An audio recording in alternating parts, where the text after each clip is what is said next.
Dear ones, good to be with you.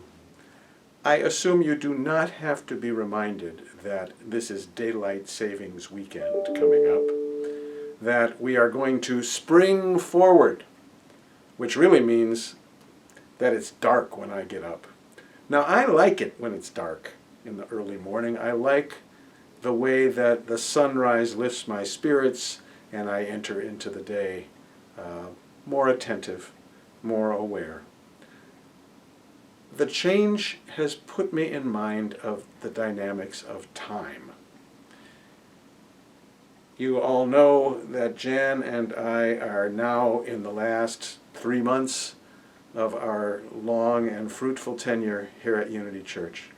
It's sad, it's liberating, it's confusing. We're living in this kind of bifurcated life where part of our heart is here, part of our heart is with our children and grandchildren out in Portland, Oregon, where we're moving. And time is of the essence. In our previous congregation, long before we got there was a pillar of the church who sat on the center aisle in the front row. Her name was Aurelia Henry Reinhardt. She was a very famous woman, president of Mills College, the convener of the group at the UN Charter Convention that founded UNESCO. And every Sunday at 12 noon sharp, she would stand up. She was 6'2" and very formidable. And she would turn on her heel and walk out the center aisle because it was noon and the service was over and she had other things to do.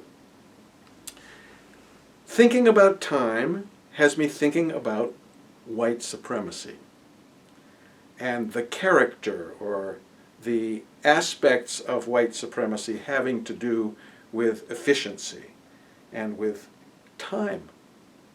Now, I understand, as I'm sure you do, the complexities of involving a number of people in activities which overlap, and therefore timing becomes important. What I'm talking about, for instance, is if when we're gathered in person, again, which we will be, the service goes way over what it's supposed to be, which is 75 minutes, not 60.